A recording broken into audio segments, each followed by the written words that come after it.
Halo semuanya, pada kesempatan kali ini kami ingin mempresentasikan mengenai OAP, Opportunity Analysis Project dari pemilihan bisnis kami yaitu Properti Teknologi. Di sini terdapat keempat teman saya yaitu Atif, Aulia, Abiyu, Sultan, dan saya sendiri Rizky. Pada pembahasan yang pertama, di sini membahas mengenai konsep dari properti teknologi. Poin pertama di sini terdapat properti. Badan Pusat Statistik Indonesia menyebutkan pada tahun 2018, sebanyak 48,91% penduduk Jakarta tidak memiliki properti atau rumah. Di samping penyewaan rumah, terdapat juga penyewaan hunian komunal yang semakin berkembang di Indonesia. Pada kota besar di Asia Tenggara diperkirakan memiliki potensi pasar sebesar 28 miliar US dollar. Pada poin kedua, membahas mengenai VR atau virtual reality yang telah banyak digunakan dalam fitur virtual tour oleh beberapa bisnis dan berkembang menjadi strategi marketing yang populer.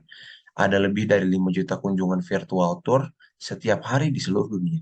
Tercatat, bisnis yang menawarkan fitur virtual tour juga mengalami peningkatan pemesanan dan conversion rate look to book sebesar 16% hingga 67%.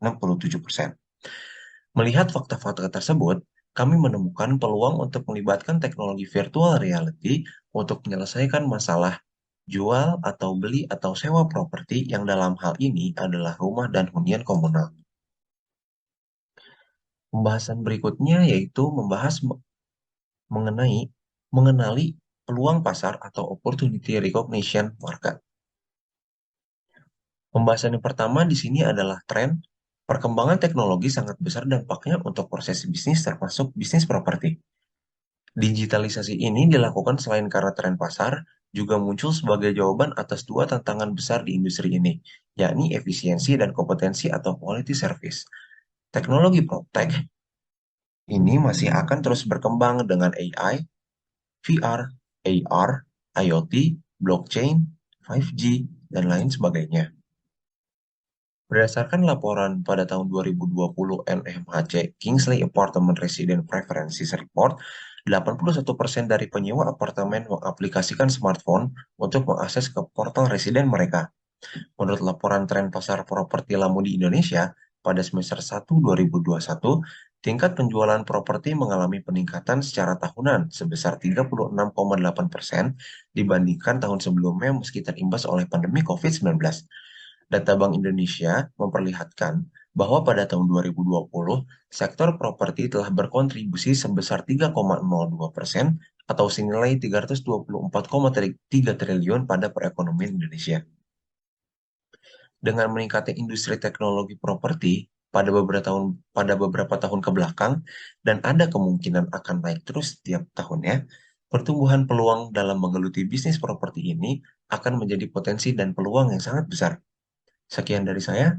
Baik, akan saya lanjutkan. Saya Abiyu akan menjelaskan tentang bagian pelanggan dari model bisnis yang ada berdasarkan perspektif fitur yang ditawarkan dan kebutuhan dari target pasar yang sesuai, di mana user tidak mengetahui banyak mengenai kebutuhan mereka dalam aplikasi yang kami tawarkan.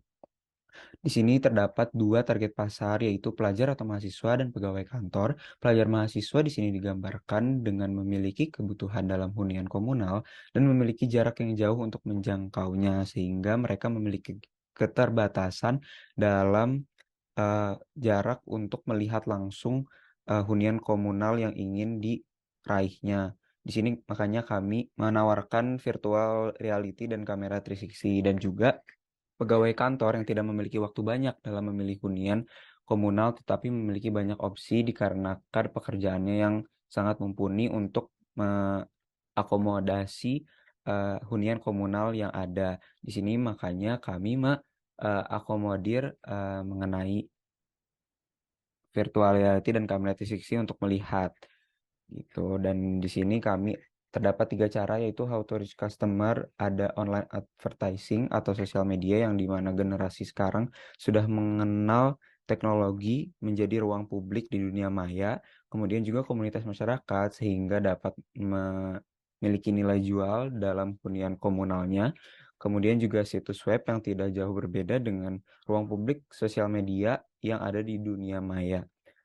Mungkin sekian di bagian pelanggan, dapat dilanjutkan oleh teman saya.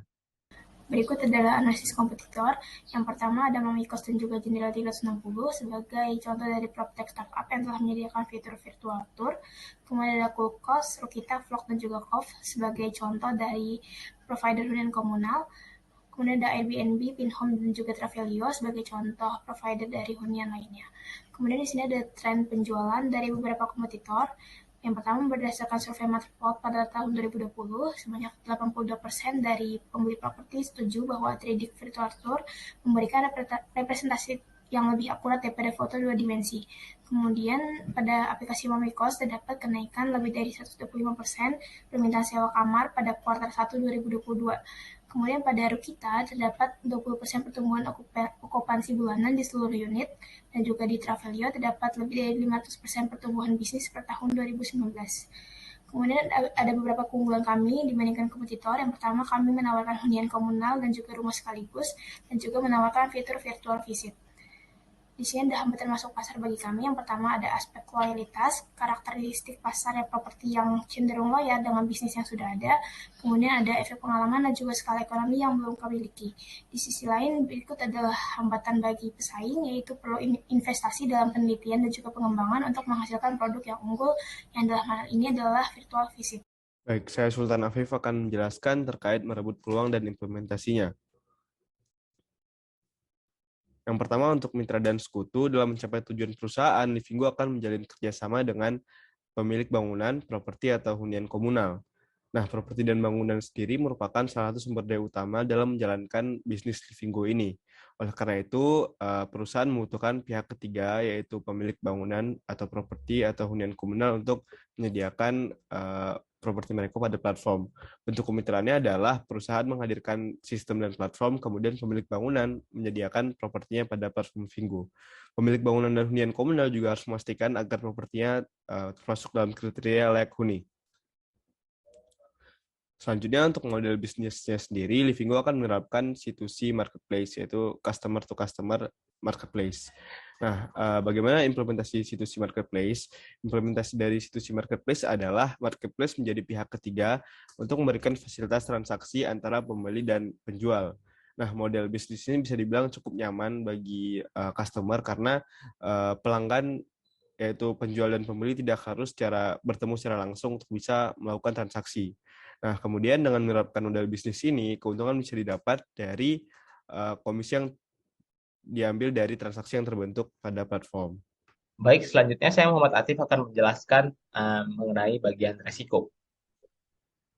Dalam mengidentifikasi risiko yang mungkin terjadi, tim Livingo tidak menggunakan framework atau dokumen risk management plan secara formal, melainkan pada proyek Livingo ini, pengidentifikasian risiko akan dilakukan dengan dua cara. Yang pertama, dengan melakukan brainstorming dengan tim sebelum proyek dijalankan, dan yang kedua, pengidentifikasian risiko akan dilakukan pada saat proyek Livingo ini sedang berlangsung, seperti pada saat developer mengimplementasikan atau membuat VR tersebut.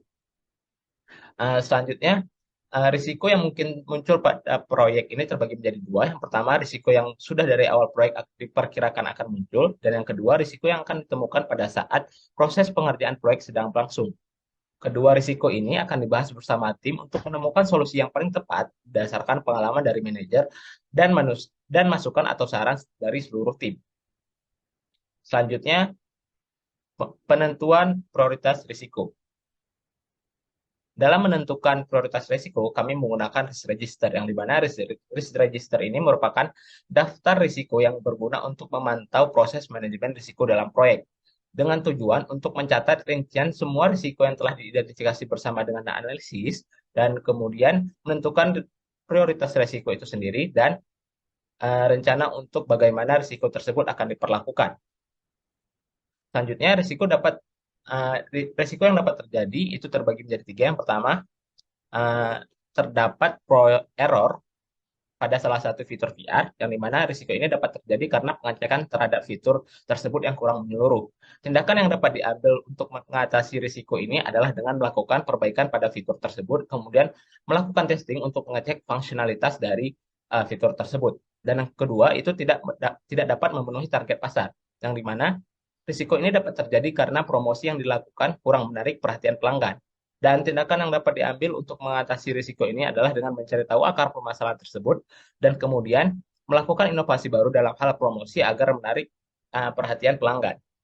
Dan yang terakhir itu terdapat isu terkait kualitas produk yang kurang baik. Risiko ini dapat terjadi karena kita tidak memiliki kesamaan dengan pelanggan tersebut. Yang mana tindakan yang dapat diambil untuk mengatasi risiko ini adalah dengan melakukan inspeksi untuk semua pengiriman dari produk-produk utama agar tidak terdapat produk-produk yang dapat dikatakan gagal. Sekian saja dari kelompok kami. Mohon maaf apabila terdapat kesalahan. Terima kasih.